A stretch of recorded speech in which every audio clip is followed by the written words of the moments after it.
Hello, everybody. Welcome back to the newest episode of the Theater Enthusiast podcast. I am so excited about our next guest. I didn't even tell her this, but I feel like it's been like a very long time coming to have her on because I've been a fan of hers since this web series she did that because of SAG-AFTRA, we don't know if we can talk about, but she was on a web series. And if you need to know the name of it, go on her website and find it out. And she's done other things.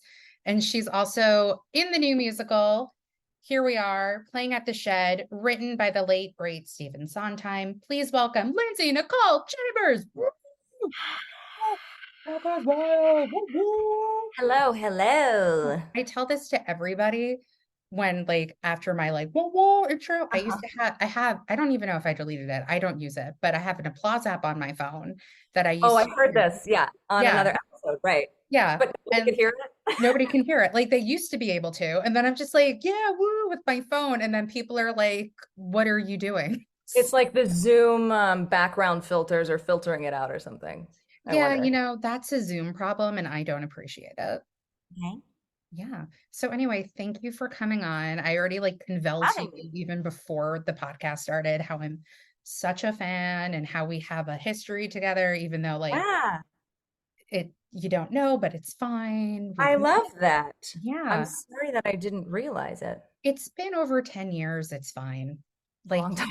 you've had other things happen in your life. You have a record out, which we're going to talk about, you Yeah. know. There's a lot of construction going on. Sorry about that noise if you can hear it. Again, it's Manhattan. Those who have listened to the podcast know I've apologized to people because I'm like, there's a siren going up 8th Avenue where I live, and here we We are. missed this chunk of the interview.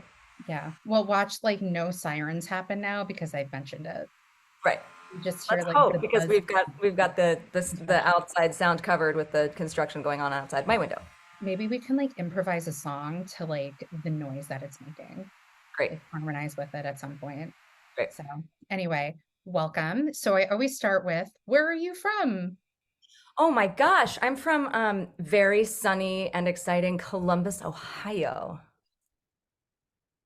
Just silence. Everyone's like, "Oh, Okay, great. It always reminds me, whenever I hear Delaware, I think of that because of Wayne's World. Oh wait, I can mention it. Um they No, it's fine. I'm not SAG-AFTRA. Yeah. No, they had this like clip in the movie where they're like in front of a screen where they're talking about different states that they're in, and Delaware pops up and they go, "We're in Delaware." And then they just like move on to the next state. like, oh, well, bye." Well, when I Yeah, hear Ohio, I think Ohio. Where is it from? It's from something, and now I can't remember. I don't know, like the Drew Carey show or something. That was in Cleveland, I think, right? Yeah. Cleveland rocks. Ohio. Columbus, listen, Columbus is a bustling city now. It is. I've heard Wasn't of it. really when I grew up there, but it's really happening these Yeah. days. It's quite. Well, when it wasn't happening when you were there, what made you, what happened to make it happening for you to get excited and wanting to go into theater and performing? We I went to a school called Thomas Worthington High School. That's a great mug, by the way, that no one else Thank can you. see. Well, no, my listeners, the two of them know that I drink out of a hot priest mug that says Neil on the back with my lipstick name. With the lipstick, yeah. And my podcast over the years has gone through like various evolutions of changes. I have a hot priest candle that I used to light to Oh, bless amazing. the To podcast. bless the, yeah. Yeah, and in hopes that Andrew Scott will return to Broadway at some point. But now I just like don't even mention my mug and I just drink out of it. So thank you for noticing Hot Priest. Shout out, hot priest mug. Hot Priest. Um, Even though the character's name is Priest, but I mean, he even refers to him as hot priest, though. yeah. Well, it's written as Priest just because of like what happened, like the horn storm that happened because of him. And Right. like he just got labeled Hot Priest, but in the script, it's actually the Priest. priest. Yeah. That's so funny. Yeah. Um, I didn't have any hot priests in Ohio growing up, which is probably good, I guess, right? Yeah. We don't want a hot priest. Or we do. I don't know. I mean, for me, like, US. well, no, it's fine. Like for me, like if I were to ever have a personal trainer, I wouldn't want to have a trainer that I'm attracted to because I wouldn't want to Oh. work out with them. Although would that like make the motivation so much higher? Do you know what I mean? You'd be Not for me. I would just be embarrassed to like, be like, oh, well, I can't do a squat. I I'm want to do one in front of my hot gonna trainer. I'm gonna work really hard. I had a personal trainer for a little while, and he just always used to be like, "Did you just wake up?" And I was like, "Yeah." And he's like, "You need to eat before you come here." And I'm like, "But I'm so tired." And then I stopped doing that. Also, working out was the worst. This is a Thank really you. fascinating podcast so far, eh? Oh no, please. You know how many times we go off the rails about like everything? It's all good. Like that's what makes this fun and interesting. I physically do not like working out, and I've told like when I've gone for like my annual physical, I was like, I physically do not like working out. It's not my thing. I don't do that. I Yeah. don't do it. Actually, it's been a point of conversation in our here we are understudy dressing room because now that we're not in rehearsals all the time, we're like, oh, now we have time to work out. Should really start doing that, huh? Yeah. Should Maybe really maybe do like a 30-day squat get into that, challenge. huh? I don't know. I have one like listed above me because Do it's it. Yeah, like, no, actually, we do. Yeah, in Hairspray, when we were I was on the road with Hairspray for the first national tour, and we used to do like crunches, and I can't remember. We had like a song for crunches, or maybe at the top of every song, we did like 20 crunches or something like that. But yeah, we need to start a ritual, a workout, sort of easy, fun workout ritual. like At one here we minute are. planks. Yeah, yeah. Like instead of shots, every time somebody says, "Here we are," you Yeah. do 20 crunches. Yeah. Or I would just be like, you know what? I'm just gonna like lift up my legs like a bicycle on a Just standing.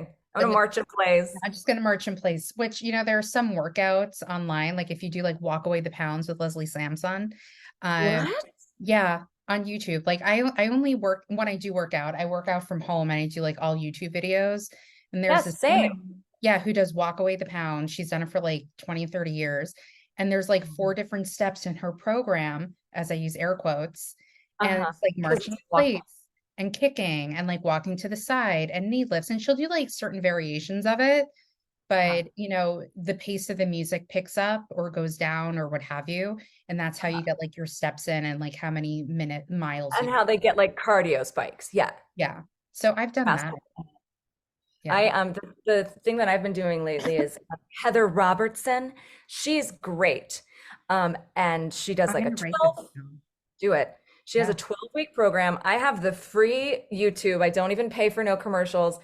And it like perfectly syncs the commercial breaks onto when she's like, now you get to rest. And then you Oh, watch a perfect. commercial and then you start over again. It's great. However, I have not been doing it enough.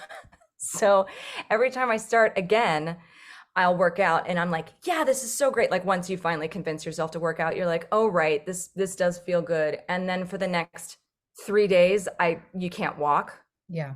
You're like, I can't work out again because I can't walk. And then by the time 3 days are past, then you don't want to do it again. Yeah. Well, for Because me, I you have remove I it. have hip issues because, I'm so old now. And I always had to like make sure that I'm stretching and everything. And sometimes when I work out, my hip will bother me. So I have to be like very conscious of like foam rolling and stretching. And It's yeah, the worst. it's It's hard to terrible. take care of.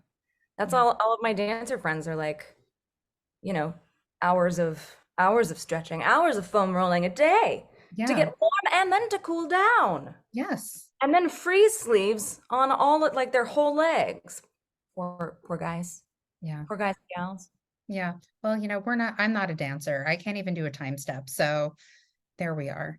Or Yeah. here we are. Here Here we are, in Yes, let's fact. see how many references we can make in our recording. Now Let's do, we need to and the listeners need to do 20 crunches every time we say here we are. yeah, I was going to say a shot of water or a shot of something, and don't drink and drive if you are using alcohol. But so we'll give them that option. They can either do a shot of a liquid if they're choosing. And if it is alcohol, no drinking and driving. I'm like looking at my microphone like it's a human. Right.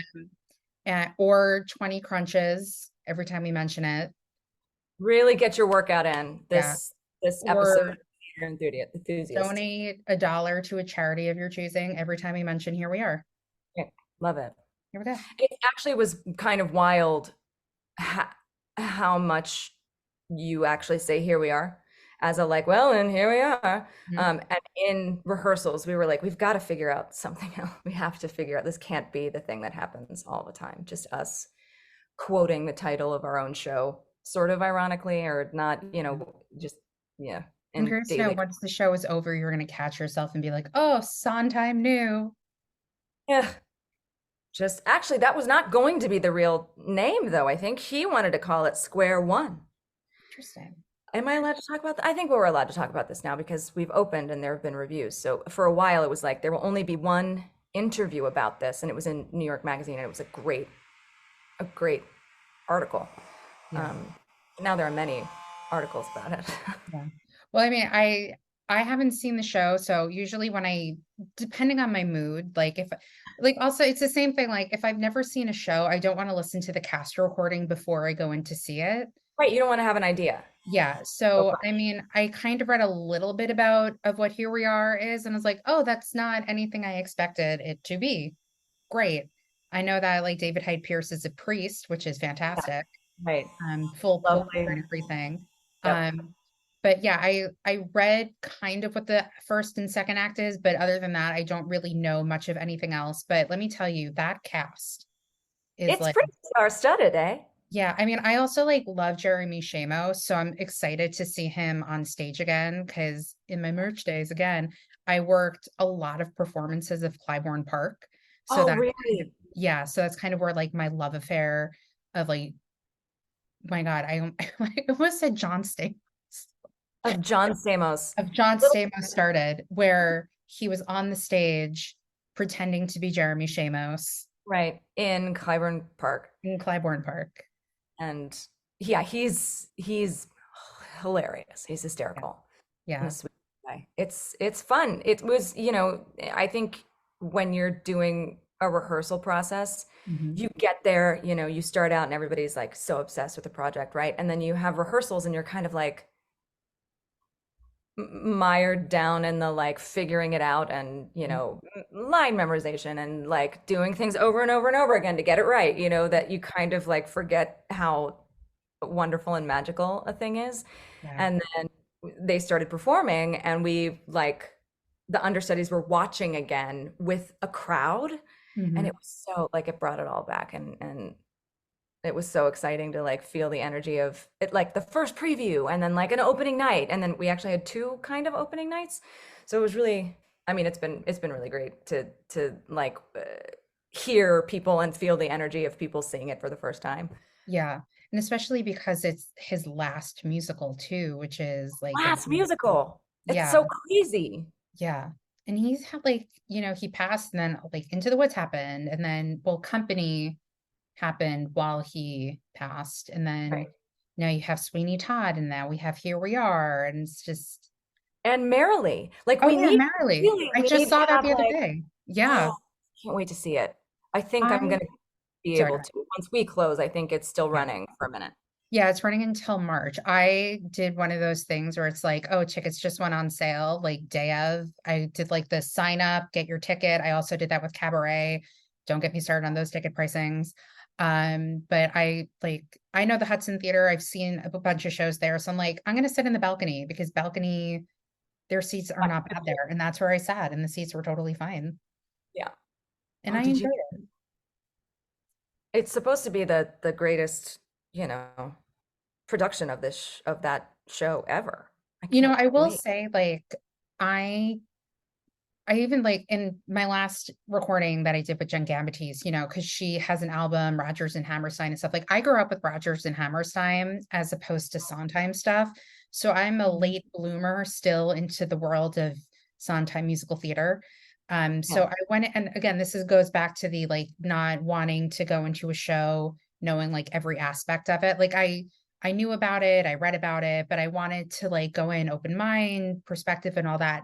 I will say there was like some this stuff that I had issues with, but I realized like that's a my issue thing because that's not how the story is supposed to unfold. I'm like, I wish I knew more of a backstory about this, and I wish like this happened more. It's like, but that's not the premise of the show. Like the show is focused on this friendship, and it's technically shown through at least in my mind, someone's perspective of the events that has happened. So clearly you're not going to get the backstory of like why this happened to this character. So I had to like remind myself of that and be like, calm down, girl. Like you're like reading way It's too much into things. also how ballsy to like start a show just in the middle of the worst moment, like the explosion moment, right? Where you Yeah. just don't like anybody really anymore. Yeah. And you're like, oh no. Yeah. I mean, It's not kind to ruin it for you or anybody else who goes to see it, but I have a hope of what happens to that character at the end of the show, or the beginning of the show, I should say. But how the show unfolds and what happens, I, at least for me, I have a hope of what happens to someone. Wait, what do you mean? Say that again. Explain it more. So because it goes backward, I don't want to ruin what Right, the last moment of the show is if you haven't right, seen right, it. right, right. But there's a moment that happens at the end of the show that for me, I was like, oh, okay, that happened. So maybe because this happened, this will be the next steps for this person, Oh, interesting. if that makes sense. Yeah, it kind of does. And I'm also like, don't we know what happens? Well, I Like, don't want to like ruin it just because again, I haven't seen any other productions of it. So I don't know if it's like the way other productions have ended. hmm. So that's why I don't want to like, Oh, okay. So maybe there's a crazy ending that I don't know that happens. yeah. They end up going to a production of Here We Are, Oh, cool. and That's so strange. they So bring Lindsay meta. Chambers on stage. And they're like, they let him choose what part he wants to play in the next adaptation of Merrily We Roll Along. But David Hyde Pierce is always there as the Pope. Right. He's just up, like up in the up some Yeah. balcony in the Yeah. scaffolding, like looking on, watching, Yeah. just being the loveliest human being anybody's Yeah. ever met. And then you have like Michaela Diamond just like appearing in the background. Just And then with like crystal voiced and just yeah. being perfect. Yeah. And then you just have like Bobby Cannavale being there because he just needs to be. He's kind of like Yeah. a little bit judging it the whole Yeah. time. Yeah. He's I like, just hey, remember I remember that he was actually supposed to play Nick Arnstein in a production of Funny Girl that they were going to do, directed by Bart Scher. really? Yeah. And it was going to be Lauren Ambrose as Fanny Bryce. Oh, it was that version. Yeah. Yeah. Okay. So like when you go back to the show tomorrow, be like, so I heard a rumor that you're Yeah. How'd you feel about Nick Arnstein, Bob? Nikki Arnstein. What a beautiful name. So now that we got like completely sidetracked. So what Yeah. got you into Here We Are performing in Columbus, Ohio? Oh, right. We started, I mean, we kind of have gone backwards, like Merrily We Roll Along. Also, we I, should play a game, how many Sondheim references we can make. yeah. Yeah. I have been kind of in my, we were calling it the summer of Sondheim because I did Into the Woods right before I came Yeah. into rehearsal for Here We Are. Yeah. With But Vicki actually Lewis, in, you played the baker's wife. I'm just like throwing things out there so you can actually yeah. like, tell I research. Thank you. Yeah. With Vicki Lewis, she's so great. Anytime Yeah. you get to see something with Vicki Lewis in it, you should see something with Vicki Lewis in it. She's I'm sure I have, and I just can't think because I've been seeing shows for like years. Since I was 5. I'm older now. well, and you Um, live in New York City, and she does also a lot of regional and a lot of touring stuff. Like she just, I mean, not just, but she was in that tour of Anastasia. yeah. Um, wait, did she do it here? No, she didn't do the tour. She might have done it here. No, Oh, it was maybe her she little took friend. over. It doesn't matter. She was somehow associated with, She took over. ironically, I just like put my arm out and it landed on my foam roller. I can say that because we Just mentioned foam roller remember to before. roll out that hip. Yeah, I'm gonna roll it out after. So growing up in Columbus, Ohio, in Hmm. a suburb of Worthington, Ohio, I mean, we had the greatest theater teacher ever named Bronwyn Hopton, and I think we were like kind of the low end of the fancy suburb that we lived in, right? So this suburb had so much money for their school and for the sports and stuff, and we were lucky enough that they also cared about arts. So we Hmm. had a great theater program, I guess which is like nothing without a great theater teacher, and she did like 9 to 14 shows, directed 9 to 14 shows a year. We had like theater periods in our schedule so that we could like rehearse shows during the school year, like during the Yeah. day. Hmm. She was so smart. She was so great. And actually, she just emailed me this morning about here we are. She's like, I can't stop thinking about you. Do you have any dates to go on? We don't have any dates to go on. I think I think when you're in the last Sondheim show, you know that you're not going to take any dates Well, off. I You're mean, hoping nobody gets sick. You know what I mean? You're like, I won't I'm get just sick. I'm not saying, taking a vacation. yeah, I'm just saying this as a person who knows nothing about anything having to do with this production, and I'm not asking you, so please do not say anything. I'm sure there are talks about it coming to Broadway at some point. Well, I mean, that's always the rumor, right? Like you're Yeah, always like, we're going to Broadway. yeah. So I'm really a very small cog in the machine. So I definitely don't have I any will say information. if it does happen, I hope it happens. Blah, blah, I can't speak English Because apparently. it's so exciting. Well, I hope it happens in the 24-25 Broadway season because I can't even tell. I feel like if anybody wants to play take a shot game, it's every time they announce another show coming to Broadway in the 23-24 season. They literally just announced, and it's like nothing against these shows coming. It's When just is it? It's like summertime ends it, right?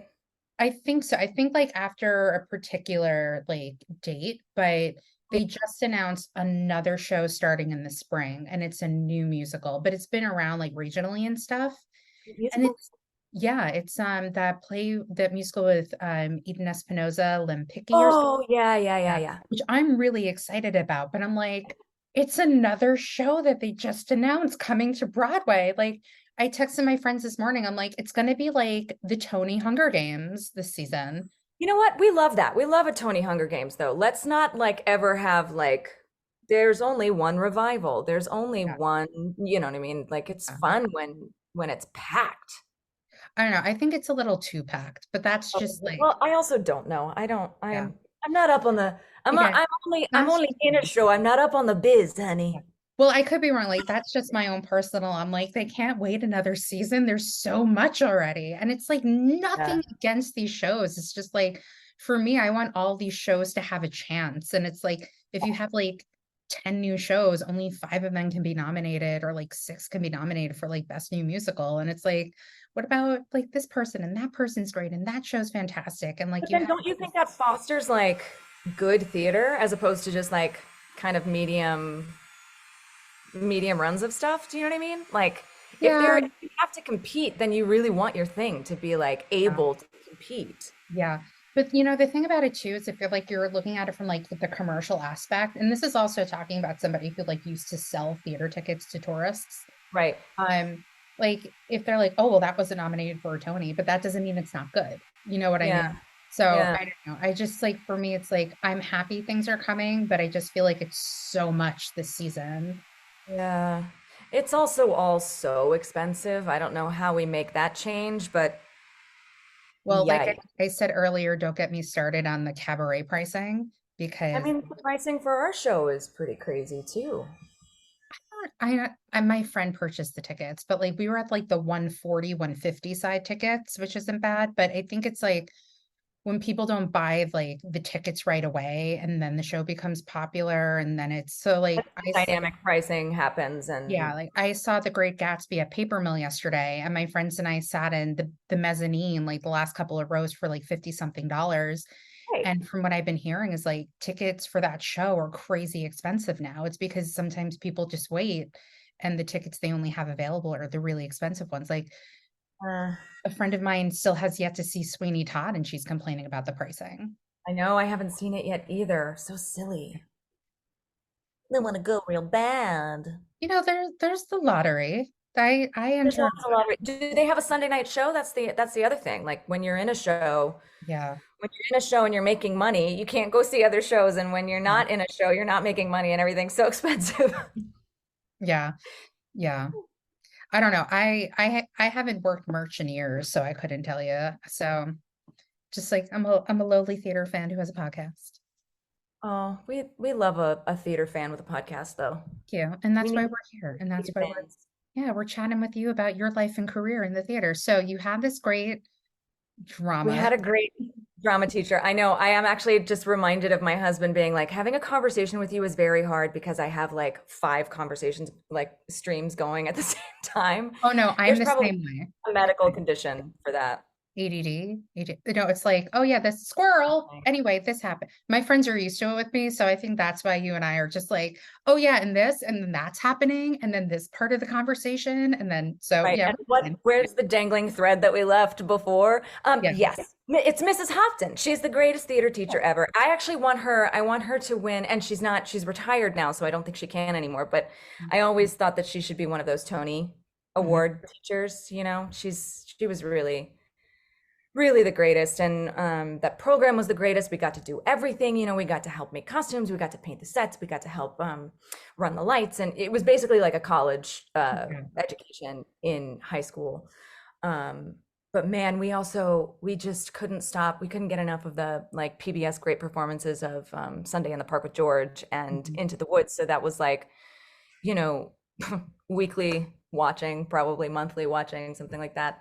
Um, but I don't know. I don't know like how I got sort of, I don't know how really anybody gets kind of the balls to like actually think they can do it.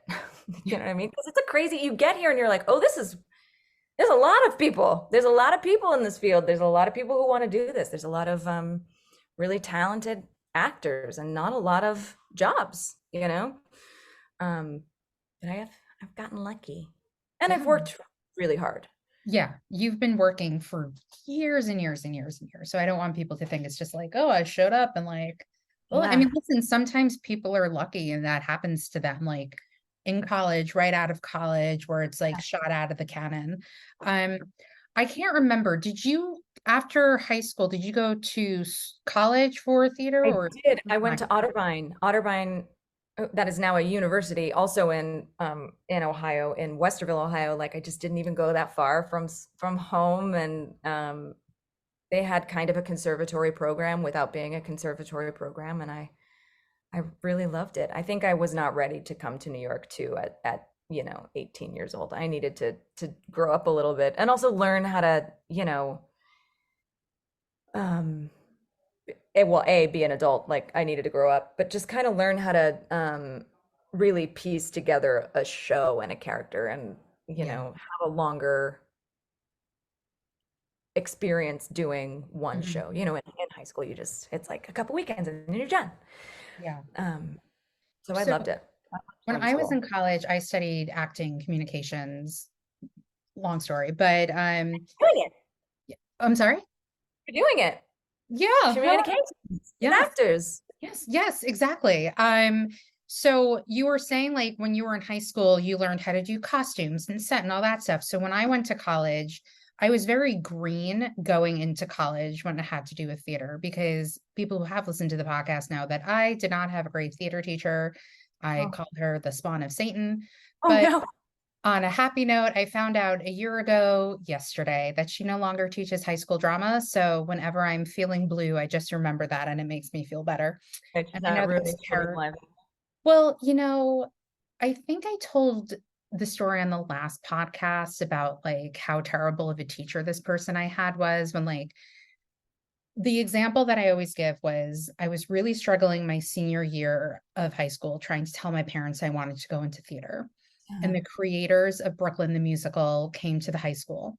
And Wow. unfortunately, I don't remember the names of the creators of the musical, but I know it was a guy and a woman. And I was talking to the woman after, they spoke to the students, and I was hysterically crying, like tears down my face, asking her advice on like how I should approach my parents to tell them I want to go into this. The drama teacher comes up to me while I'm hysterically crying, and this woman is trying to comfort me and giving me advice. The teacher comes up to me and asks me to move to the side so she can get a photo with this woman. Oh God. Huh. Great. So, Well, needless to actually, she say, was really preparing you for a life in New York City of well, there people you go. who have a huge ego for no reason. And Mhm. yeah. Yeah. Oh no, I'm Yeah. sorry. It was years ago. So, and she doesn't teach drama anymore at the high school. So we're Great. all good. But I also like to think of it as like, that happened. I've been very fortunate enough to like get to work with some amazing theater performers and have amazing theater performers on my podcast and talk to them and like know them outside of these virtual readings I did and like podcast recordings and all that stuff. So I feel like at the end of the day, like I'm good. Yeah, yeah. Right. Anyway, going back to me, and what you were talking about, when I was going into college, they had all those tech classes and the costume classes and all that stuff. So you knew every aspect of what it was like working in the theater. Right. So I'm curious to know from your perspective, especially because the main goal of the podcast is to whomever is listening to get an inside look for people, and especially people who want to go into theater. How important do you think that part of like theater education, like how Oh my important God. do you think that I is? think it's invaluable. I think the more you know about every part of what you're doing, Mhm. the more generous and gracious you're going to be about everything. You know what I mean? Yeah. Like you think I think you tend to think the thing you're doing is the hardest and the most important, right? Yeah. And it just isn't. There's so much stuff going on. This is such a team sport, and it doesn't always feel like that, you know, when you're in the middle of it as an actor. You're like, this is very important, and I'm, you know, you are the person on stage telling the story, right? But if there are Yeah. no lights, no one can see you, and if there's no sound, no one can hear you, and if there's not a stage to stand on, you're, I guess, doing it in your basement or something. Like, you know, Yeah. there are so many people that go into making this happen that are so important. And when everybody works together really well, that's when the best stuff happens. You know, that's when the magic really happens, when everybody's on the same team and kind of has the same vision Mhm. and is excited about it in the same way. You know, like it's really important to all be on the same page and all be uh rooting for each other, you Yeah. know, and not alienating each other. And Mhm. the team and the community of a theater is so important. Even once, you know, even once the show is happening now, like we're understudying, you know, so we're not on stage, we're hanging out backstage or creeping out into the house to watch some of it. And like the people we hang out with are the crew, because Yeah. they're also the ones backstage, you know what I mean? So Yeah. it's really awesome, uh just as a, like, I mean, I kind of hate to call it a family, because I feel like every time anybody's like, we're a family, they're maybe trying to screw you over. Um, but like getting as close to that as you can, I think, is the goal, right? So it's You all say like like, a theater family, right? Would that be? yeah. Yeah, Yeah. I mean, that's what I hopefully it feels like that, and everybody's taking care of each other, and you know, everybody, like I said, is on the same team and like aiming toward the same goal, right?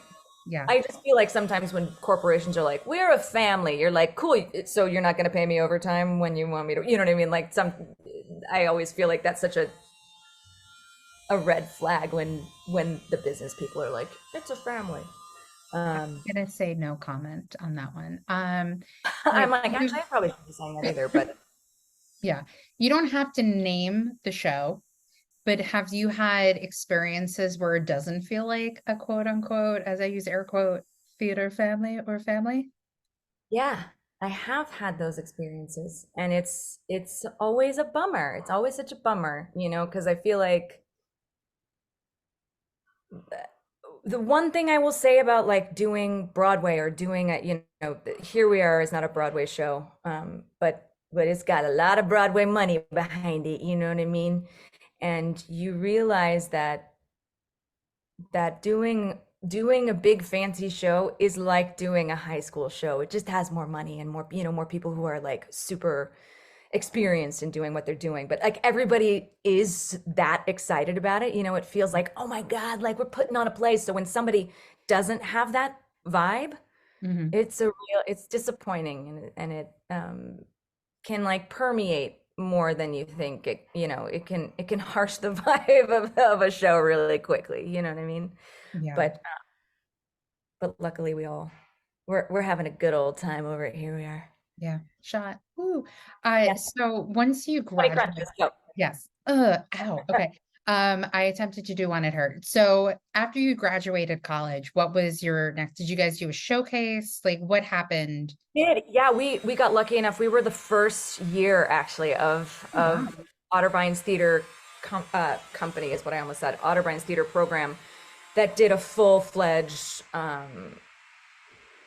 showcase in New York City. Like the year before us, they kind of had a an almost like, the exploratory version of that. So our year, it was really exciting. Yeah, we got like a bunch of money together and sent everybody out, and I got an agent from that. And so I kind of feel like I feel really lucky. Things worked out really, Yeah. really well for me. I was really confident coming into the city. I also had a summer stock job at Maine State Musical Theater after I graduated. Actually, I didn't even get to like walk in my graduation, which I felt so sad about, but ultimately you're kind of like, oh, that's not really, it's just the like performative part of it all. You know what I mean? Of graduating, I mean.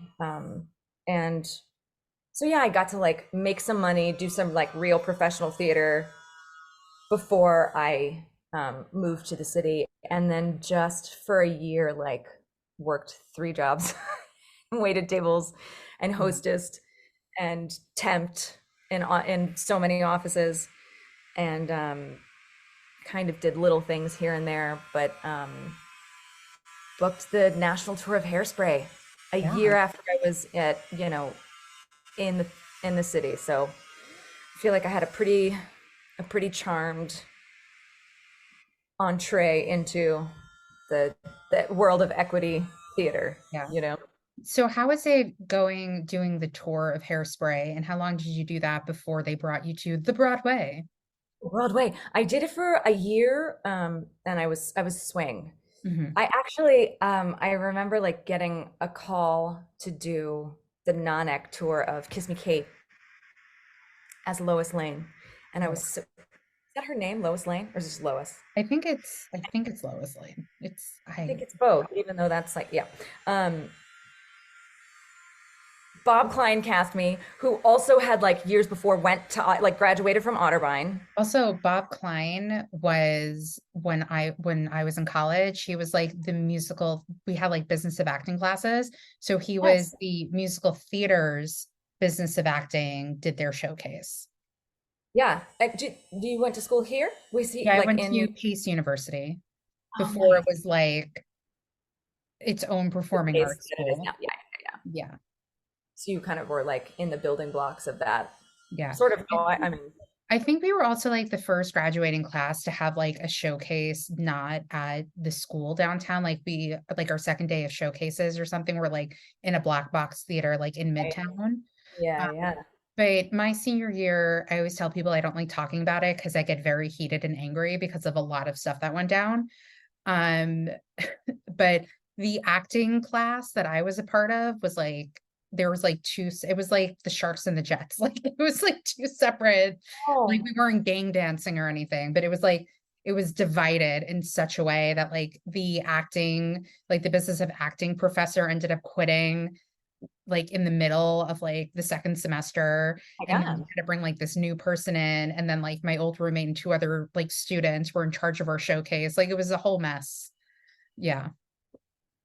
That sounds wild. Yeah. Pretty wild. But anyway, I Bob can't Klein. imagine as a student being in charge of like finding a Yeah. place for a whole bunch Oh of. no, I think like I don't honestly, I wasn't that because I was also like directing a show and I was like doing other like I had schoolwork. I was like a double major. I ended up like doing summer classes. Like I had a lot of stuff going on other than A lot like, of plates in the air. yeah, I had the showcase, but I wasn't like in charge of it. So I didn't really pay attention to it. I'm like, just tell me where I need to be and I'll have my stuff ready. So Oh man.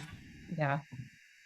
It's such a like scary moment though, like to be in New York City for us, because we grew up in Ohio and we're going to Yeah. school in Ohio, going to New York City for the first time to do like what we wanted to do. I mean, I think we had all Yeah. been probably in New York at some point or another, like to see a Mhm. show, or there we had Yeah. a choir trip or something. Um, but yeah. So I was in the middle of saying Bob Klein. Yes. I had this great role, Mhm. and then like a week later, or maybe days later, actually, got the official offer to swing the national tour of Hairspray, which I chose to do, and I'm Yeah. glad that I did that. But it felt like such a big, scary, and kind of sad choice to like go from being on stage every night in a great role to like just kind of hanging out in the back and waiting Mhm. for somebody to get hurt or something, which is a terrible feeling. It's such a Yeah. strange, and the same thing with Here We Are Now. You're like, I don't want anybody to get sick or anybody to get hurt, but at the same time, I would love to go on. Yeah. But ugh, what does it mean? I don't want to wish it on anybody. What made you think Uh, at any point? Because I feel like they had a show in London called it was based on the book, and I saw it twice when I was in London a few months ago. I can't remember it. A Little Life. And I think they oh, did like a special performance for like family and friends for like the understudies to go on. interesting. I mean, Yeah. we don't even, there are legitimately not enough understudies to go on for every person. So Well, I we think that wouldn't. was the same thing for them. Like there was one actor who understudied like the Willem and Luke, and not Luke, what's his name? It's played by Luke. No, I Willem haven't and read it. Is that Jude. so sad? I'm sorry. You read that book. Oh, I didn't read the book either. And like I will say I saw the show twice, and I think because I've been seeing shows for over 30 years at this point that I'm so jaded to like everything that happens to like this one particular character. And maybe I would have had like a different effect. It would have had a different effect on me if I had read the book. And I went to the stage door to proposition an actor to come onto my podcast. It's not happening. I've tried. Uh, Even reaching out to like both their agents and their publicists, and they were both like, no. nope, it's not happening, which is fine. But I met people at the stage door and they're like, you didn't read the book? Oh my God. Blah, blah, blah. Oh, Like, it's fine. Like, although that's a pretty intense yeah. play to go into without knowing. Oh no, I read what happened. Like I Oh, wasn't gonna go into it completely blind. And like I've talked to my friends about it, and like my friends are like, oh yeah, it's known as like trauma porn. But yeah, but I feel like now that I know what happens, and because it is quote unquote traumatic, like I'm waiting for that show to come to New York because I feel like at some point it will. Like I'll read the book before I see it again if it does come to New York. and you saw it twice? I did. I don't know why. I'm just like a glutton for punishment. But the You first liked it, obviously, I but did. I mean, it wasn't like the top show I saw there, but I Mhm. liked it enough to see it twice. All right. Yeah, if that makes sense. Like the best thing I saw there was they did a musical, The Curious Case of Benjamin Button. Oh, funny. Oh my God, I'm like foaming at the mouth. Like I loved it so much, and I can definitely seeing it playing in New York. That's so interesting. I want that would be cool to see how they did that. You know. Yeah. Yeah, I don't think it would because I never read the short story. I think it's like based on it, and they set it in some like small like fisherman town somewhere in the UK. It was really cool. Oh, that's awesome. Yeah. But anyway, so we were Bob Klein. Oh, Bob Klein. Yeah, so I went on the road with Oh, Hairspray. I was on Hairspray. the road with Hairspray for a year. Hmm. And then in like maybe a few weeks, and I remember getting a call when we were in Seattle, and had just come down from the top of the Space Needle and got a call because I had, I was leaving. I had put in my notice, and they asked me to stay for a couple extra weeks, and um, so everybody knew I was leaving, and got offered a track on the Broadway. And I was going in with a couple of my good girlfriends, which was from the tour, which was really fun too. So Yeah. a couple of us went into the ensemble, Hmm.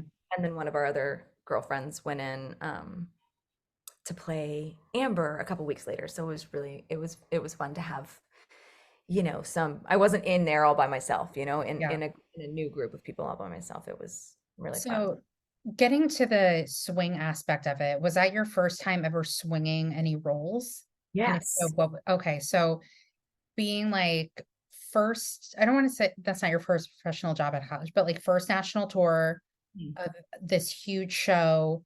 It was First, my first equity job. So my first yeah. union job. Yeah. Yeah. So what was that like for you? First union job, first tour, and then your first time ever swinging. So what was that like? Yeah, it was overwhelming. Swinging is really, really so hard.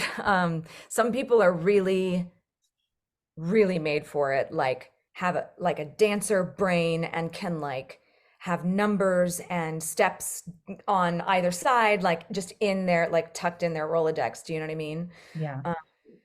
And I am not like that. Although I think Hairspray was you know, all of the white kids were kind of doing the same thing all the time, so I just sort of had to remember numbers. But I think I'm a good understudy. I'm a good swing because I can just make a choice. Here I am. I'm a character, and you know, I'll like make something work. You know, but yeah, it's really overwhelming, and all of the swings also. Well, I guess not all of us, but most of us also understudied roles. So it was like we were going on for the ensemble all the time, and then also doing being Penny or being Amber or being Tracy or whatever. Like it was a wild and overwhelming and really, really fun. It felt like college 2.0 because everybody was Yeah. so young and you know, it was just a fun time group of people on the road. It was Yeah. really Sorry, fun. I'm looking at my many notes that Your I list of questions. I don't have questions, they just come naturally, but Oh, I like to make sometimes I'm like, wait, I wanted to ask something. What did I write? right. So after Hairspray Broadway, what happened next? Legally Blonde. So I was, Oh, that's you right, know, because you left to go into see, I know I did read these things. So yeah, yeah. I don't remember what I did yesterday. I can remember this. And anyway, Uh-huh. so No, yeah, I legally, got to go into another Jerry Mitchell show, was and he I, like, well, bring me Lindsay Nicole Chambers because she's a no, great understudy? you know, I had to audition. But I think, you know, the folks in Here We Are, the fancy, fancy stars in Here We Are also had to audition. So I don't know if there is a if there ever is a, you know, a point to which you don't, I mean, unless you've reached Streep category, you know. It But just yeah, reminds me of an episode of a show about a group of people who live across from each other in a hallway, and they're a friend group. I oh, don't, uh-huh. yeah. Yeah. And one of the people on the show is an actor, Uh-huh. and then one of the characters like, "Have you auditioned an actor?" Madness! Like that just reminds me whenever, Yeah, yeah, it's just auditioning all the mhm, time, yeah. always. Well, it's Um, also Sally Field had to audition for Spielberg for the movie about a well-known president, sure, yeah, and you and it's Sally Field. So like, right. And like also proving, huh, you know, I think it's very easy and also helpful mhm, for casting directors and directors and producers to kind of have people in categories, right? Because you know, like we need this sort of person, this type of person. Like we here's the general group that we would look at, but you do sometimes need to show that you can do something else, right? yeah, So yeah, auditions are not always bad, but oof, auditioning is so rough. yeah, And people liken it to job interviews, and it just is not the same yeah, at all, except that like you get a job out of it at the end. yeah, It's man, it's so much prep and it's so much yeah. work and throwing your whole self into a thing for really just 5 minutes and then maybe a goodbye at the end. Are you one of the people who like to think of auditions as a performance moment where it's like, I only have 5 minutes, I'm just gonna go and perform and then call it a day? Oh my gosh, it's hard. Yeah, I would like to think of it like that. Um I'm totally blanking on his name. There's a character actor who does, oh shit, this is so bad. Who does a maybe I'll Google it after this and find his You know name. what So they were in? no, it's he's a character man who oh God, this is so terrible. But he does an audition class and he's like, you know, what worked for me, or not even a class, more like a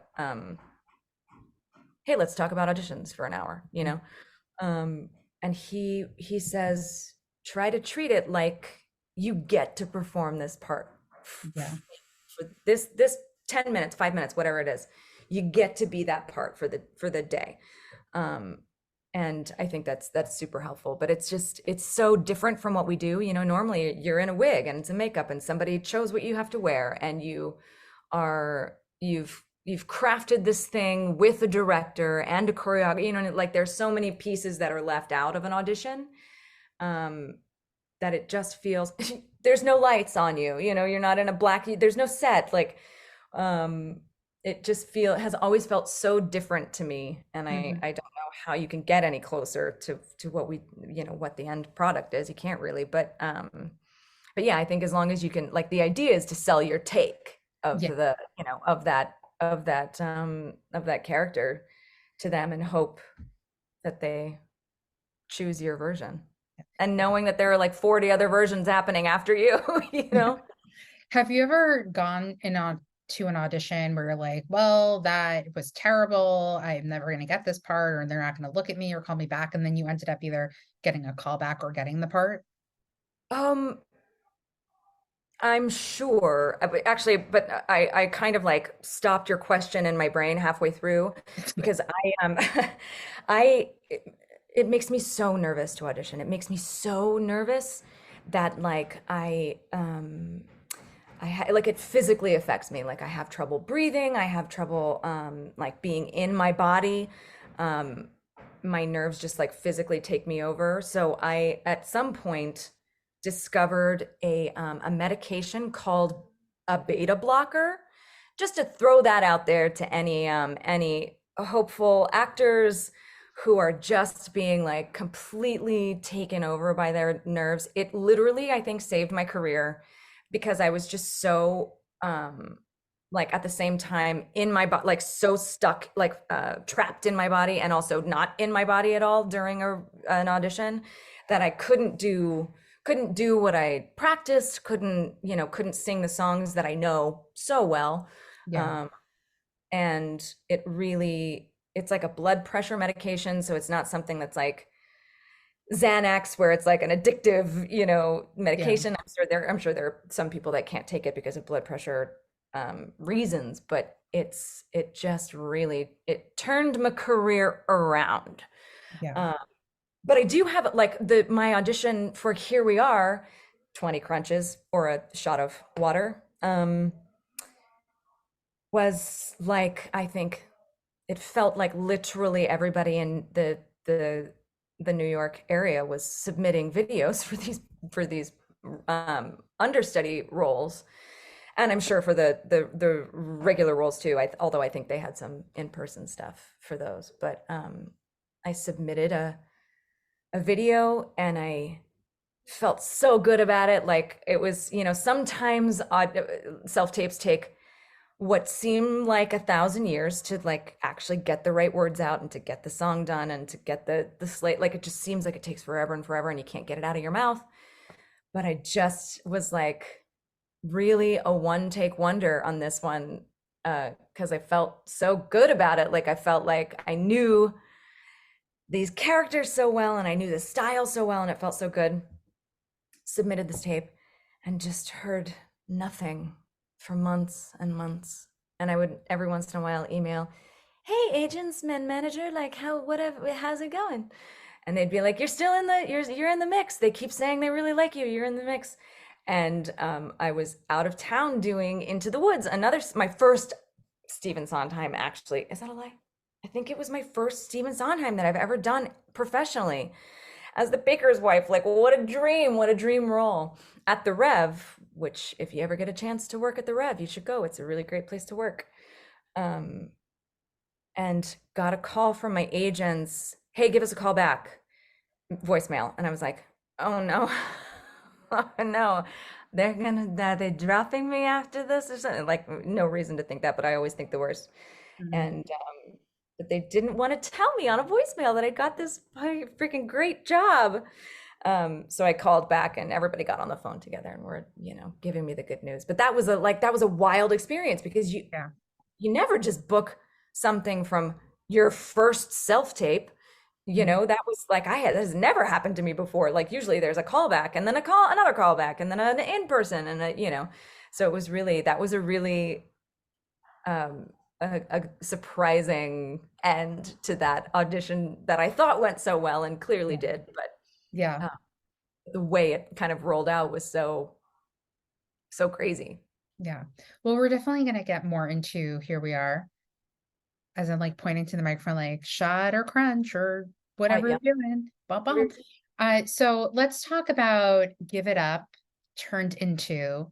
Lysistrata Jones. Lysistrata Jones. How did that come into your life? Because I don't want to say like for me, like that's the big moment for you, because it's not. It's like you. It was though. I Oh, was like, I'm gonna be a star after this. yeah. It doesn't always work that way. Sometimes your show closes in 30 performances. Well, because it had like it was originally called Give It Up. Andrew Reynolds was a part of it. Hattie Murin was always Lysistrata, and then it became Lysistrata Jones. It was off Broadway in a gym, and then it came to Broadway at the Kerr Theater.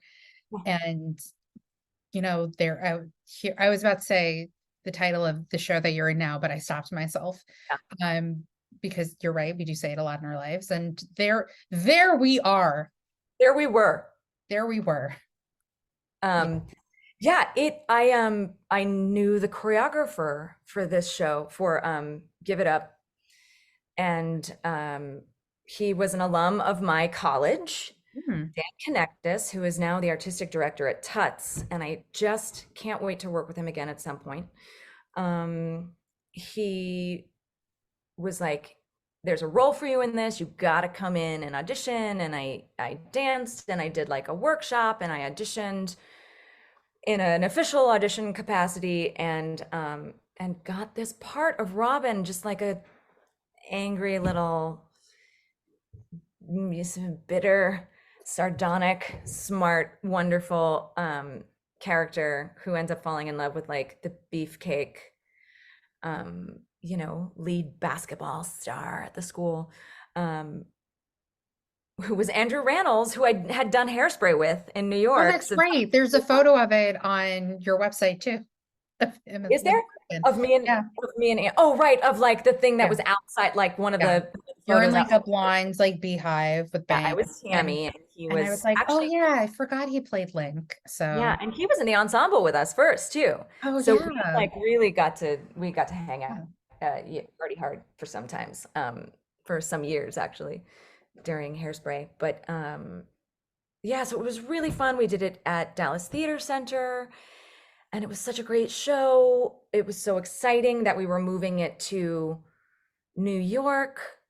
And then it was it Give It Up when it was in the gym as well? I'm not sure. I think it I can't remember. I think it was Lysistrata Jones then. Yeah. But they knew that there was the show Give It Up happening, or Give It Up. Oh my God. Bring It On happening. And they were like, it's too similar. And I was always sort of like, I don't think that's necessarily bad. Let people accidentally buy a ticket to our show or to their show and then come to the other, you know what I mean? Yeah. I always thought Lysistrata Jones was such a hard name. I mean, this is hilarious, but like hard to fucking read. Just hard to say out loud. I was joking, Spider-Man was running at the same time we were running on Broadway. And I was like, I think people are going to TDF and being like, I'll have 2 tickets to you know what, 2 to Spider-Man. Like they couldn't even get it out of their mouths. So I don't know if that's truly what happened, but yeah, that was a heartbreaker, that show. It was so much fun to do and to figure out and put together and be part of. And yeah, it was, what a bummer. There's a cast recording. It's doing very well regionally. I know. And also I keep getting like emails from Spotify being like, you've had 4 million listens. And I'm always like, oh my gosh, for my record. And then I pull up my Spotify and it's like, the first thing is Lysistrata Jones. Yes. I don't know why so many people, I mean, thank God people are listening to it. It's such a great show. That's like the one. And then you have like Biddy, who was in the band. Like she and I became like really, like we became friends and then Facebook friends, and just her like, yeah, in the back. Yeah. Yeah. Oh my That's me singing. That's so funny. Terribly. But no, I just like, it's all coming back to me, like how I just remember like the merch booth was with like where the bar is. And I just remember you guys coming out into the audience in the beginning with those robes. The robes. Yeah. And again, like that big huge moon on stage. Oh, it was so pretty. Yeah. But every time like the basketball, like Lysistrata tried to get the basketball in, and in the script it said like she gets it in, but someday she didn't on stage. Trying to remember what else. But again, like when we first met via Zoom, I put the hoodie on, I took it off because I was sweaty, but like to this day, probably one of the coolest like show hoodies because you would have no idea it's a show hoodie. Right. It Because looks like like, a school hoodie or something. yeah. And like you wouldn't know because like on the back under the hood it says Lysistrata Jones. Right.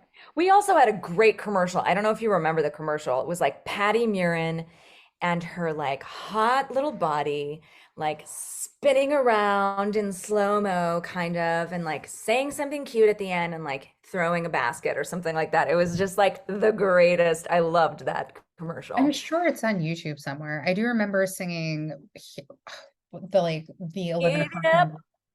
No, it her end of act one number Oh, would where belt it am I in the shower. now? Yeah, where am I now? I would belt it in the shower. I'm like, I Good. can belt just the acoustics of my old bathroom. Yeah, Oh man. Yeah. it was such a fun Being in show. the bathtub is the greatest. Yeah, it was a great show. It was And so also much. like some of your cast has gone on to do like some really wonderful things. Yeah, Josh Segarra is like a major fucking movie star now, TV star. Yeah. Oh my God, he was like he was in what oh my God, On Your Feet. Yeah. And he had that line of like, this is American. And my friends and I were like, oh my God. Like, Wow. and then Wow. my God, what's his face? Alto, what? Like, Oh, Atu. Yeah. yeah, not too. Like, look what he just played Hamlet in the park. Yeah. Yeah, And Alex Wise was Slave Play. I mean, Slave Play oh was like yeah. just brilliant. Yeah. That script is brilliant. They were all brilliant in that show. It was such an incredible piece of theater and then like an incredible night in the theater, and like the set was fucking amazing for that show. Yeah. Yeah, there's Yeah. we I had some really, really great folks in that yeah, in I that. remember with like I Slave. don't know, Patty Murin being Yeah. in, I don't know, Frozen. Come on. Yeah. Just Oh my God. It's so great. And all of, the other things that she's done on yeah, screen. Yeah. yeah. Couple things. Yeah. Some Hallmark movies, or maybe not Hallmark Lifetime. I don't know, but she's I think like they're Hallmark. Yeah. so great. Yeah. Ugh, Then you have Alex Weiss, who was just in Goodnight Oscar. I almost said hello, Oscar. That is not it. It could it could Didn't be see Hello that Oscar in another either. time. I'm sorry. Didn't get to see that either. And I'm like, am I going to be able to see Gutenberg? I just want to see. I mean, Andrew Rannells is was Give It Up, not Lysistrata Jones, but like, come Listen, he's still a part of that. on, I famous know you fun don't want people. I know you don't want to love the word family, but he was a part of that tribe of people. Yeah. Oh, Tribe is a good one. Yeah. And Um, it's right because sometimes I'll go on YouTube on my my TV and I just love when they have like random videos like you might like this. And there was a video of him singing from Lysistrata when she smiles. So yes, yeah, on that like was Dallas News TV. yeah. No, it was like him at 54 Below, I think at like one of his concerts. Oh, funny. Yeah. Huh. So Lysistrata came to an unfortunate, timely end. That sounds so morbid. Timely end. It Yeah. really did. Yeah. But it has had like a nice little high school and college Yeah. life. I think maybe more colleges than high schools because it's a little risque for a I know a couple of years after I graduated from Pace, they actually did a production of it. And yeah. whenever I like worked a merch show, I feel like a special like connection to it. So I'm Yeah, like, you were there all the time. yeah, I was like, oh The my show? God. Yeah, well, like especially towards the end, it ended up being me and this other guy because I had a temp job. So we had to like figure out our schedule of like who can do what. And so he ended up like having to do like the last shift of the week with like all the inventory. So Right. it Really wasn't on excited. purpose, but I'm like, Too much sorry. Yeah. PSA. But no, like if I worked merch at a show and like I see like a college did it, or like I went on a cruise last year and they did a production of Mamma Mia. So I'm like, I have to see it because I Yeah, like have history with the show. So when like my old college, I didn't see it, but I'm like, oh my God, let's Estrada. Yeah. it was I a will say goodie. I did work Heather's and I met Barrett. I'm like, I have a Liz Estrada stress ball. And so Right. I like brought one for her and somebody gave it to her. And like Aw. I saw her after. I'm like, you got it. She goes, I got it. Don't worry. So yeah. I actually haven't seen her in a really long time, but one of my understudy cohorts in in Here We Are, 20 Crunches, um, is friends with Barrett and said something about them hanging out the other night. And I was like, oh, Yeah. hey girl. Yeah. Hey, girl. So once Lysistrata is done, what happens next? Is that when you went on tour with Elf Kinky Boots? Elf, yeah, I did Elf first, and Elf was so fun. Although I have to say, I was really struggling. I've had a lot of struggles with my skin, and I was doing some crazy diet that I had. I somehow got. We were calling her the witch doctor. I got a friend of a friend was like, listen, I had this stomach thing and this lady helped me. And I was like, I'll try anything. I was so like at my wit's end. And I was like doing herbal, like literally pour this herb into the boiling pot and like make a skin mask. And like, so I was in the middle of this, like trying to do this on the road. And I was like only able to eat like carrots and lettuce. Like it was so insane, the diet that I was on. So I had so much fun doing that show. And then outside of the show, my life was so miserable. And I always felt so bad because I have some good friends from that show still. And I'm like, was I horrible to be around then? I couldn't eat anything. That must have been wild. But oh man, I loved that show. Yeah. Elf is so good. And they don't do a lot. Oh, I guess they were maybe going to have another. They mostly do non-equity tours of that show, and we got really lucky in that year they did an equity version. So I got to like play opposite Will Blum. Do you know who Will Blum is? God, he's a love. You should always see things that Will Blum is in or directs or has a part of in any way. He's really I don't know genius. if I've seen him in anything. Like I know that he's like has a history with like School of Rock and Yeah. Beetlejuice, but I don't think I've Did like a Sunday in the Park with George that I wasn't able to see that I think was in oh maybe the California. Jake Gyllenhaal one or No, no, oh like a oh regional. yeah, he did a Hey, George. regional production of it. Would have really loved to have Yeah. seen him do that role. Yeah, You you know mentioned what that. I'm like, else? We yes, don't. he did do a regional production of it because I like I do my Instagram clicks of people. Yeah, yeah, right. He's great.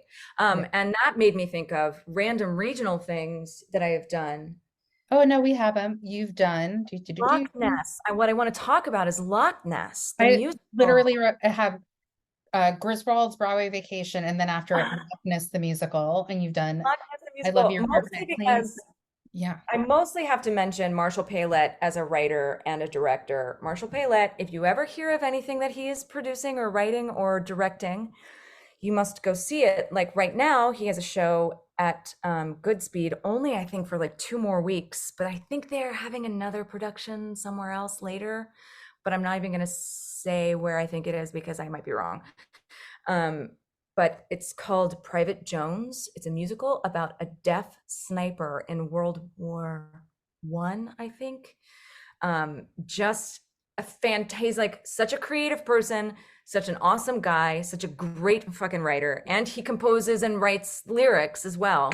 And he wrote and composed along with his father Loch Ness the musical, and it is just like one of the best shows I've ever been in. It feels like a Pixar story about like a girl who loses her mom, and then she's like with her stepdad, and of course then they're on a crazy adventure to find the Loch Ness monster, and it is just so like funny and brilliant and like lovely, so much heart and so sad and so like bittersweet. It's just like one of those where you're Yeah. like, oh, this show has to happen. It's so great. And we've done Where two. regionally did you do it? We did it at in at near at Lake George, but I can't think of the um Adirondack Theater Festival, maybe. Um, was the first production, and then we did. Oh my God, now I'm completely like. Oh, at the Rev. The Rev was the second place, um, up in the Finger Lakes. So only places with lakes because it's a Yeah. story about a lake monster. Just kidding. We'll do it anywhere. Can we Well, do it if in? it comes to New York at some point, Mhm. maybe you guys can just create a lake-like environment in the lobby, and then Mhm. I it's like, mean, it is immersive. Yeah. It's somewhat immersive, this show. So yeah, that I just have to, I feel like any chance I get to mention things that I've absolutely loved doing, I have to mention Mhm. Loch Ness and Just also list up like all of the love Okay Less. things. Loch Ness. What else? You know what else he wrote? He co-wrote with a bunch of friends um that I did at Soho Playhouse was Triassic Park. Oh, that's right. You played Veloctus. I played a No, no. velociraptor. Yeah. So apparently Marshall likes to hire me to play, you know, mythical and or historical lizards, creatures that scare people. So But his next musical, Godzilla, will you be playing Godzilla? hopefully I'll be cast as Godzilla. Um, Mrs. Godzilla. Yeah. It's a Okay. love Godzilla story. finds love. Yeah. Yeah. Set um, amongst the backdrop of, Modern day Tokyo. yeah, where, Godzilla is just on his couch trying to find love on a dating app, And here stumbles she is. upon you, and There there, she is. there she is. And here we Like, are. like I'm already like envisioning the commercial for it in my head. Like I feel like I see the commercial as like Match.com or Hinge or Right. it just reminds me of like the Match.com commercial during the pandemic where it's like the devil and the pandemic find love from Match.com. And I think Oh it my was Ryan God, I did not Murphy's, see that. That's really funny. yeah, Ryan Murphy's ad agency that actually created these ads. Fucking hilarious. Ryan Murphy making $1 million. But not Ryan Murphy, I'm sorry, Ryan Reynolds. Oh, funny. Huh? Yeah, that makes more sense. So Although Ryan Murphy could make a funny commercial too. I'm sure I can't think of what, but it's there. Something horrifying for sure. And Yeah, also maybe like a horrifying musical number. yeah, uh-huh. Yeah. Starring Kim Kardashian. I thought she did a decent job hosting SNL. So I mean, Oh, I didn't watch her do it's that. okay. You know, I I mean, we missed just that found it, one. no, I just find it funny that people were just like, I don't understand why she's hosting. I was like, they've had so many people. I'm a huge SNL fan. Mhm. So to me, I just thought it was so silly that people were criticizing the fact that she was hosting. And it's like they've had so many different types of people who have hosted the show. Non-actors that have hosted the Yeah. show. Yeah. Yeah, they've had like news anchors, they've had politicians, they've had sports people, they've had like some female fighter, like they've had all sorts of Yeah, people. yeah. Yeah, they've had musicians. They've even had great actors who have hosted and are Listen, not good at they're hosting. trying, they are trying to get people to watch that show. And Yeah, guess who people to watch? Kim Kardashian. you listen, like I said, I didn't think she was Shoo-in. that bad. Shoo-in. Yeah, I was talking to friends about it yesterday on the train back from New Jersey, and we were talking about some well-known actors who have hosted, and they were not very good at hosting. Did she just do it? Is this like so recent and I I missed it, think it or was a like season ago? 2, 3 years ago. Okay. All right. That was like when I think Pete Davidson's last season because like they kissed in a sketch and then they dated, and it was Oh, and like, then they dated. Right. yeah, and it was David. like a whole big to do. So, let's talk about the Now musical that you're in, because I feel like we've had a lot of build up and a lot of different chats about it. Here we Yes, are, we shot or are. match.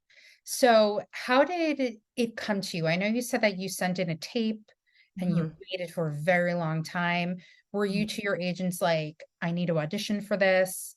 Or did they bring it to you? No, There's, I got an audition. I mean, I think the auditions were sent out far and wide, so I don't think I was necessarily super special in the acquiring an audition Mhm. category, but because I knew many people that auditioned for it.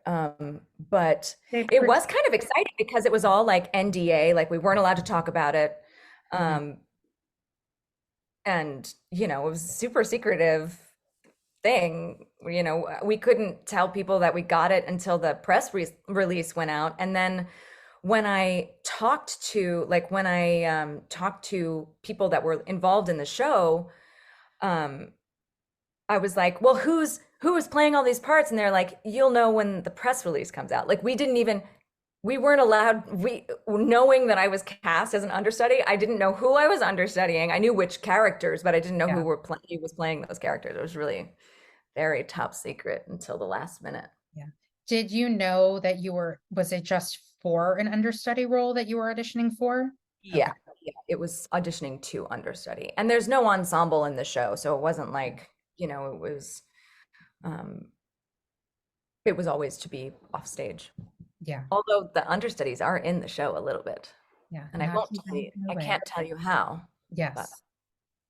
Again, I also like, I don't want to know because I'm seeing in a few weeks. And yeah, for so those excited. who are going to see it, who are not or haven't or whatever, like let's try not to give too much away. But so you talked a little bit about the rehearsal process, but when you got the material and all that stuff, like how did you get the material before the rehearsal? Because you said it was a lot of Yeah, like, you get to like read the script, and then it's wild. It's wild to understudy something that is constantly changing too, right? Like this is a brand new musical, so there's no the script wasn't frozen until, the 19th of September, of October, sorry, like right before we opened, or like maybe 2 days before we opened or something like that. So um it's an overwhelming experience to be on stage and like having to learn those changes.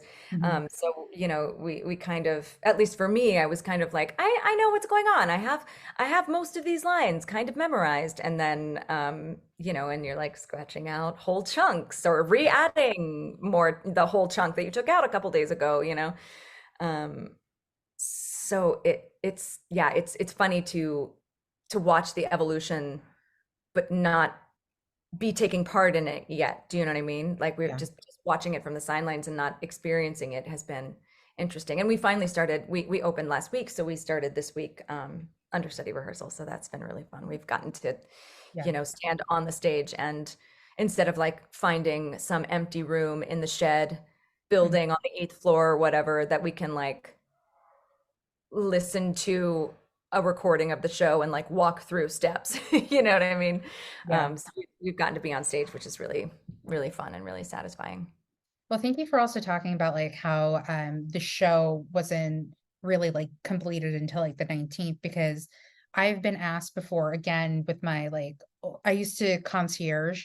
So that was like the whole aspect of like selling theater tickets. And I was asked so many times, like, what's the difference between previews and opening? And because, people don't know that the show can still be changing up until like opening night. And once Right. it's usually like the week leading into it where a show is frozen.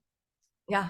Yeah. It's really wild. And I mean, you do get a varying, I mean, I think it's probably, this is a rather small show, there are just 2 sets. That's not exactly true, but there are, you know, 2 sort of concepts, which is obvious from all of the interviews or the reviews of the show. It's based on 2 different movies. So one act is one movie and the other act is another, is the other movie. But compared to a huge Broadway musical with like 20 people dancing in the background or whatever, it's rather small. So the changes weren't um as rocking as they Right. sometimes are when you're like, we're going to replace an entire song. Like we replaced entire songs in Legally Blonde, and we were like, oh my gosh, the new song is going in tonight. And with this show, there were like, we're gonna tighten this bit, we're gonna take out 3 chunks of lyrics, but there were, and in this process, there weren't any like complete overhauls Mhm. of musical numbers that happened. So the changes were a little smaller than in some of my other, new musicals that I've been in. Well, I But did yeah, want to ask about audiences that. get to see really different shows during previews. Yeah. Well, I'm curious about that because the composer, as we know, Stephen Sondheim, has passed. So when it comes to putting on a new musical in that way, usually, if it's a new musical, there's different songs. They take out a song, they'll add a song, what have you. What's the process for this show? So you know how I said sirens? Yeah. There it I- is. yeah. Yeah. Um, I heard them because right now the construction is paused in my building, so I could hear it. Oh, yeah. Yeah, well, luckily they had Stephen Sondheim and David Ives, the playwright, and Joe Mantello, the director. had been working on this piece for years before this, the first day of rehearsal, they were like, we've abandoned it and come back to it and abandoned it and come back to it many times, so they had gone through different iterations of the show. And I think most recently the thing was, they were saying Sondheim was like, I don't hear a lot of music in the second act, because what are they all going to have? I'm trapped in a room song in the second act, and they kind of all agreed that the second act would be like, the music of the second act would be different, would be spoken, or the lack of music in certain parts. So it's funny to be part of it now that he is gone, versus like seeing how it might have changed before. But Alex Gimignani, our music director, was very close with Stephen Sondheim too. So I think we did kind of have a proxy in the room, somebody who knows his work and knew the man himself too. So it was interesting to see the three of them then work together to figure out the smaller changes that happened. Yeah. So let's now talk about your album. I want to make sure I get the title correctly. Yeah, plug my album. This is the chord. This is the note. So many people did a lot of different things during the pandemic. For people who listen to the podcast know what I did. But you wrote your album during the pandemic in your New York City bedroom. So let's talk a little bit about that and where people can buy it and how it came together and all of those fun things. Well, I had my husband and I had started a band with another couple during the pandemic that didn't end very well, and none of the music ever got released. The four of us were writing, and that was the first time I'd ever really written things other than just like parody songs and just shit that I would sing around the house or whatever, as I was doing things. So I really liked writing. I discovered that I really liked it and that I was kind of good at it, or that I was able to do it better, easier than I thought I would, than I thought it would be, I guess, if that makes sense. And my husband is a singer-songwriter, and so I've been watching him do it for years and years and years. And after that band kind of blew up, I had a lot of things to say, and I had a lot of feelings about it. So I was like, well, then here we go. I will start writing my songs. And I grew up playing the violin, and I'm not very good at it anymore, but I had learned years ago how to play the mandolin because it's the same strings but double strung. And when I was starting to write music with the mandolin, I was like, it's kind of like two lady voices. It's a lot of high pitched, we're in the same timbre right there. So we started looking to see if there were any four-stringed. My husband also plays guitar, also plays ukulele, has a baritone ukulele. And I was like, this is cool.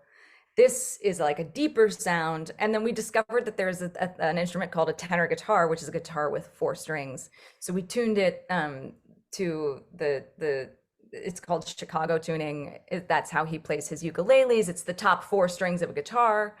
So I learned how to play the tenor guitar, and I can't actually remember what made me think of this, but I contacted Nick Blameyer, who I don't know super well, but is a great singer, songwriter, musical writer. And he's recorded a couple records himself, and I was, picking his brain about how he did it. And he was like, do you know my friend Van Hughes? My friend Van Hughes produced these records. And I was like, yeah, Van Hughes that I did Hairspray with. Actually, we didn't do Hairspray together. But actually Hairspray, to talk about family, Hairspray was a show that it really did feel like a family. I feel like I did the play with people that I've never done the show with, but were in the show after me. Like we all really stuck together and kept hanging out together and kept dating each other and breaking up with each other. And, like it was maybe a little bit incestuous family, but it really was like that family experience that you hope every show is. So I got in touch with Van, and I would record like my guitar in my bedroom, on my sort of like kind of janky recording rig, and he would then fix all my guitar and add his own guitar. And I like made a bass drum. I played bass drum on my kitchen table with a like sock over a wooden spoon, and was like recording tambourine. And he kind of like he played some bass, he played some other drums on like a skateboard. Like we were kind of like doing found object music kind of. Yeah. And it was really, really fun. And it was a great experience too, of like getting to learn a whole another set of like vocabulary for how something gets done, like making music. I make music all the time in musicals, but this is such a like branch of a different tree, that sort of is like woven into musical theater, but like I haven't done that end of it yet. And it was really, really fun, really collaborative, and probably not the easiest job for Van, because he was like, "What do you want it to sound like?" And I'm like, Fleetwood Mac. Cool. And he was like, "Okay, yeah, that's helpful. And what else? What songs?" And so it was fun to kind of like hone in on the sound of what I wanted the record to be in general, and then kind of like find each different song. And it was a really, really fun project that like came together so much faster and so much more fun, and far easier than the first project that we had tried to do in the pandemic with that other band. And it just it kind of wasn't anything that I was ever hoping to make $1 million out of, but it was really fun to like do something and then release something that was only mine, and like learn how to like express my creativity in another way. Because normally, as an actor, you're like, I'm sort of a filter for somebody else's like words and music to go through, right? Mhm. I interpret lyrics and dialogue. So it was really fun to like create my own music and lyrics and sound and feel and vibe. And people have been just really supportive of it, and it has a nice little life. You can also stream it on any platform. I also have some vinyl records to sell you if you would like a vinyl. I have a few of those left, maybe like 20 vinyl records Yeah. left if anybody wants to purchase one. So the title, this is the chord, this is the note. Where did the title come from? The title came from the guy in the ill-fated band screamed that at me one night, in a really superheated kind of bullying, sort of gaslighty moment. And when I kind of realized that I was writing a lot of songs about them and that experience, I was like, oh, I've got the perfect note, or the perfect name for this Mhm. this record. And this is the chord, this is the note. Sir. Sir, Sir. here are all of my chords and notes, and I hope you choke on them. Just kidding, it's fine. I don't wish anybody any ill will, but it was nice. It was a nice cathartic way to kind of get over that experience. Yeah. I highly recommend writing some songs about things that happened to you. Yeah. I mean, I always said I can write a novel and it would be called What Is My Life? So, you know, Do it. yeah, one day, one day. But so with this record you had come out, have you done any like solo concerts? Do you plan on doing solo concerts? Like, I did. Michael Kushner, the photographer for a while, was booking Green Room 42. mhm. So I did a solo concert there, and it was so scary. I did, well, actually it wasn't solo. A band was there playing with me. Yeah. I think it would be a different experience if I did one of those now, because I know how to play my instrument a little bit better than I did Yeah. within the year that I learned how to play, first picked it up. Um, but yeah, it was a lot of new on stage experiences, right? Like I thought it would be easy, which was so hilarious that I thought that would be an instrument that I've only just begun to learn how to play. Um, I'm singing my own songs, hoping people like them, and you know, trying to get across the songs how I mean, it was just like more levels of performance that were like far more personal than I was used to, you know? Mhm. So it was really, really scary. But yeah, I just bring that up I because like you mentioned you have these vinyl records, and I went to a concert at Joe's Pub a couple of weeks ago, and the musician was like, yeah, I have merch. I have all these vinyl records if you want to buy them. So that's just like right. Here they what, are. Here's the place. like, here's the vinyl. I'm like, I have vinyl records. I don't even have a record player. So Oh my gosh, you have to get a record player. It's so fun. The I sound have is so no, good. I live in a studio apartment. I have no room for anything. Like you're looking at You the have whole one of apartment. those shelves. Oh, which one? I Yeah, have we so have many. ours. I know, right? Yeah, we have ours. We have like one of those kind of ladder shelving like you Oh, have. well, this one over here is DVDs and like a few Blu-rays. And like I think my shelves are just like tchotchkes and candles. That's really Right. all my shelves are. Yeah. We have our record player like that on a shelf that does not fit the record player, but it's like sort of precariously hanging off, but it hasn't fallen yet, so I think we're fine. But Yeah, I'll figure it yeah, out. you can get my record on Bandcamp if we know this site. That's how you can order my Or record. you I can don't go know on if your website and then click on buy it, and then it'll bring you, I think, to yes Bandcamp. to Bandcamp. Yeah, yeah, yeah. Yes. Or like, does Here We Are sell merch? Here we are sells Here We Are merch. Okay. Uh, Because depending on, this goes back to like my merch days, but like if there was like a performer or something who had an album, we would sell the person's album. Or yeah, I think for a regional theater would consider doing that sometimes. And B, maybe if I was in the show, I don't know. I don't know. I think this, or maybe it would have to do with like the length that the show had been running or something. I don't know. And then also, like, did your artists get the money for those records, or did it go through the yeah, the theater? probably we probably got something and they probably got something. Yeah. I also remember like I did a merch at Lombardi, and Mhm. Chris Sullivan, before he became big on that TV show, he was actually in that show and he Yeah. had a book of photography from Oh, Lombardi that we sold. yeah. That's so funny. Yeah. Well, maybe if we transfer, I'll ask. Yeah. And be like, if I don't know who you understudy in the show, I'm just going to say Tracy Bennett because I'm assuming if she's It's ever true. out, just the days that I'm on when it's on Broadway in the 24-25 season, just, put out my record. It's just a vinyl.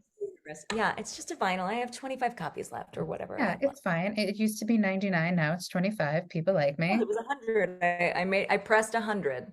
There you go. And You sold 75. That's not too shabby. it's great. I mean, Great. I didn't expect to. I made all my money back that I spent on it. That's It great. was yeah, it was great. I mean, and a little more, but like that was the goal. I was like, if I can just at least break even, that would feel good. Yeah, I know the feeling. Yeah. So, what, if you have any, what are your top going theater experiences that you've seen? Oh, that I've seen? Yeah. Or you can Oh, say like you've been in, but I like to know like what shows, because I have a ton of theater going experiences that like have really stuck with me years later. oh my I'm God. just curious to know what other people's are. I am completely drawing blanks. I feel like the thing that when I'm asked about my like favorite stuff I've seen, the first things I always think of, and this is so messed up maybe, the first thing I always things I always think of are those great performances, like watching you know, That's fine. Sunday in the Park with George and Into the Woods. Although I have to say, I mean, that's like my favorite from like way, way back. And that's how I got introduced to like, I think commercial live theater, right? And then after that, we got tickets to me and one of my girlfriends in Columbus got tickets to the national tours at the Palace Theater. You know, like Yeah. all the touring shit. We bought the season of tours, and it was Phantom of the Opera, um, Jesus Christ Superstar with Ted Neely and Carl Anderson, the originals, and then got to meet them backstage. So this is all like high school fangirling, but that was really fun. Um, you know, I think those moments when it's before you don't know the logistics of it, you know what I mean? Like when it is like before you've looked behind the curtain, I think Mhm. for me are like my favorite ones because you just like it feels so magical. And then actually, you know, now that I'm saying that, now that I'm saying like the magic, I think one of my favorite things I've ever seen in my adult life was Peter and the Starcatcher. It was just so magical, like just so transformed. I mean, they were using like a piece of rope and you're like, "Oh, it's a ship. Yeah. Oh, it's a door." Like it was just so inventive. Did you see Christian Borle in that or his replacement? I Yeah, saw yeah. I saw his But then I replacement. also saw I Matt Saldivar, Yeah. I was a who was huge Wedding brilliant. Singer fan. So yes. Yes. Yeah, Yeah. I actually loved him in Wedding Singer too. And I Yeah. did see I did when I finally got to take my husband and my stepdaughter to see the show, it was Matt Saldivar and they were just like rolling from Yeah. him. So funny. And then also like I loved like Bloody Andrew Jackson. So maybe I have something for It's Alex okay. Timbers, right? I just love a weird night of theater. It's so funny you mentioned Lysistrata and Spider-Man Turn Off the Dark because, and for those listening, I just had like the most dramatic reaction to when you mentioned Really Bloody did. Andrew She threw her Jackson. hands in the air. I love that show so much. Yeah. And I remember Benjamin Walker did like that Broadway.com like ask a star question. Oh yeah. And he like they mentioned something of he said something of like, I wish like the show ran longer than like Spider-Man had preview performances. Right. Yeah. I Right. just like, oh God. And I remember I went to Boston like 2018 to see the out of town tryout of Moulin Rouge. And I'm like such a history nerd. Like I love like colonial America. So I don't want to say I forced my friend to take the Freedom Trail tour with me, Force but them. It's fine. Um, but the person who did the tour mentioned Hamilton, and I don't know how the subject came up, but I was like, there's a musical about Bloody Andrew Jackson. She's like, how did I not know Yeah. this? Like that show is Right. so Because fucking it's so brilliant. small. It Yeah, really was. God. I love shows like that. I yeah, think to bring it back to my friend Marshall Paylett, he writes shows like that. He writes shows that are like strange and beautiful and sad and fun. Like all of the things where, you know, and whatever that little theater that Bloody Andrew Jackson was in, oh God, that was just like the yeah. perfect. It was what? It was at the Public. I don't know No, if I you saw it ever. on Broadway though. I Oh, saw is the that it was at the Jacobs. oh, that little theater was so great. Yeah, Um, I just kind of feel like everything should be in a theater that small and yeah, like let's all use our imaginations and like use theater to talk about hard and strange and you know weird things. yeah. Well, speaking of hard and weird, strange things, do you have any dream roles that are like that, or just any other dream roles? Oh, you know what I really want to I mean this is not very strange, but from so far back, I wanted to play Roxy in Chicago. I love talking to an audience. I love dancing. I love singing. I Yeah, love telling a joke. I love Gwen Verdon, so anything Gwen Verdon's ever done. But also, I mean, just every Stephen Sondheim show, right? yeah. Like I want to be Dot, but Mhm. can she be a clown? I don't know. Well, if you make her your own version of Oh, Yeah. sure. Yeah. Yeah. Would love to do that. I really do feel like playing the baker's wife was like one checked off the list.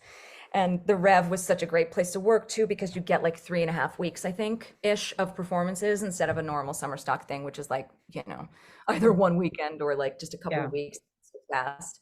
So that Yeah. was fun. I got to do that longer than than I normally would have in a summer theater kind Hmm. of setting. But Yeah. oof, the baker's wife. She gets everything. She gets jokes. She gets great songs. She gets to be in love. Oh, and then she gets to be like romantic and like hilarious. And then she gets to die. It's so great. It's the Just trifecta of everything. get everything in that part. Yeah.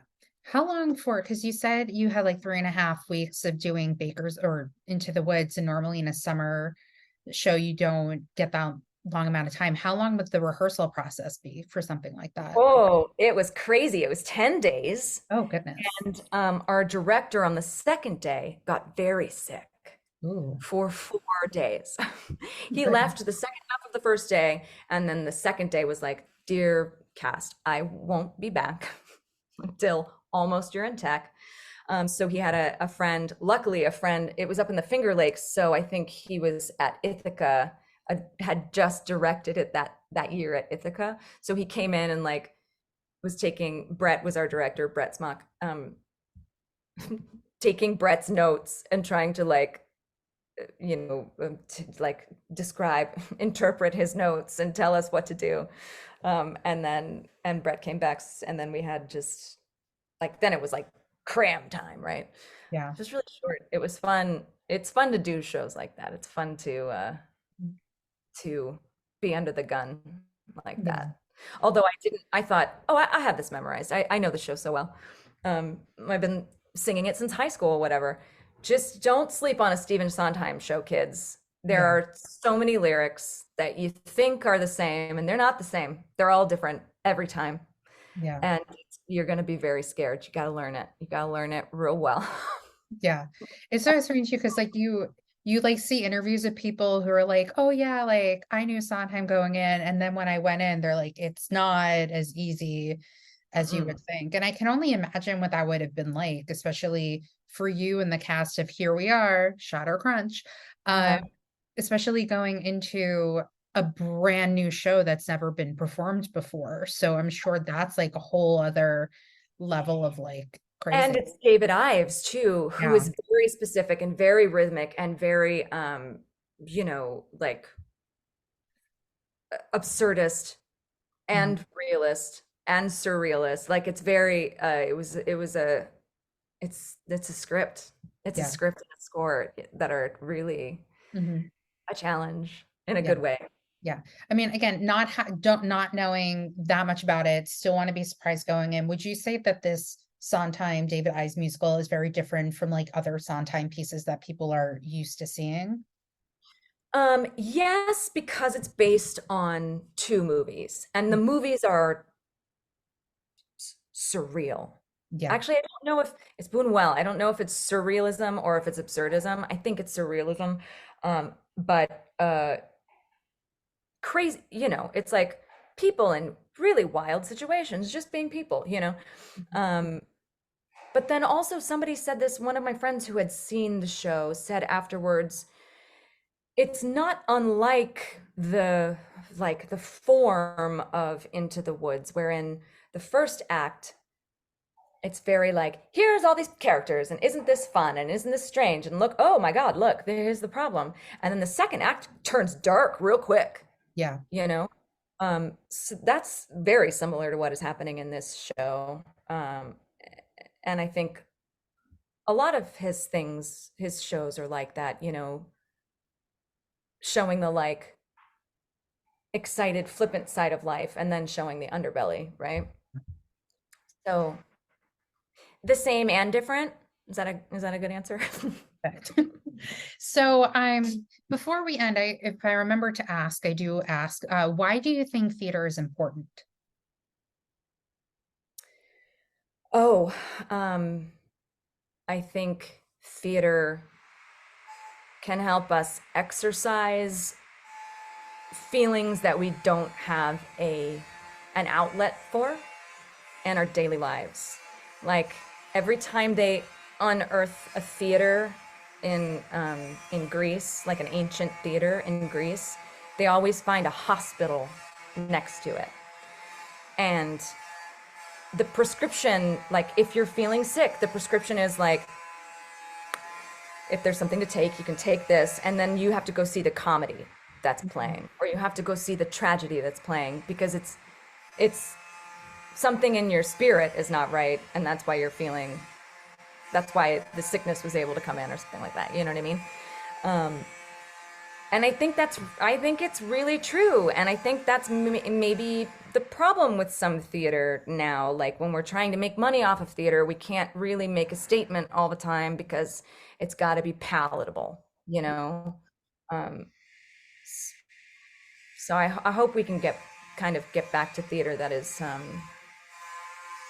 like this, like here we are, Shot or Crunch. That, you know, it's making a statement, and some people don't like it. Some people are like, this is weird and confusing and I don't get it. Yeah. Which I also think is super valid, you know, like, shouldn't we all have that? Like, shouldn't we be like, I loved it, or like, what was that? Or like at something that at least spawns a conversation other than like, that was cute. You know, oh, I liked that movie. It wasn't as good as the movie or whatever, or it was better, you know. Yeah, I think that's what I like about theater, is that we can experience shit that we can't experience in our real life, and like go through those feelings that we maybe can't process in our real lives. Now that we've come to an end, other than people going on to Bandcamp, did you say, for your album, or streaming it? Bandcamp. Bandcamp, or your website to bring you to Bandcamp, or streaming it on all services? As we know, Spotify, you can listen to your album other than Lysistrata Jones. Yes, you can listen to This Is the Chord, This Is the Note as well as Lysistrata. And then try and pinpoint what actually happened with that other band. I'm just joking. There's nothing to find. You won't find. There you go. Just a cathartic experience, I guess. Truly. So anything else you like to add, say, questions, problems, concerns, life advice? I don't know. Just go see theater, because boy, we really need it. We really need art and artists in these scary, scary times, you know? Agreed. Well, should we say it one more time? Here we are, Shot or Crunch. Which, when you said that, I realized that should be the tagline for if it comes to Broadway. Here we are, Shot or Crunch. Well, that's definitely the title of the podcast episode. Oh, exactly. Like this week's episode, we're welcomed. Like, we welcome Lindsay Nicole Chambers, who's in Here We Are, parentheses, Shot or Crunch. Yes. Like, what? You'll understand later. You'll understand later. Or like when you go back to the show tomorrow, guys, we came up with a thing yesterday. Shot or Crunch. Or maybe it could just be like a shot of like a Crunch bar liqueur. You know? Yeah. I don't know. Anyway. Thank you all for listening. Interpret it as you will. Interpret as you will. But thank you all for listening. Thank you so much for coming on to the podcast. I'm very much looking forward to seeing, of course, this Absurdist play musical, apparently, and other things to come. And I'm going to stop recording now. Okay, bye.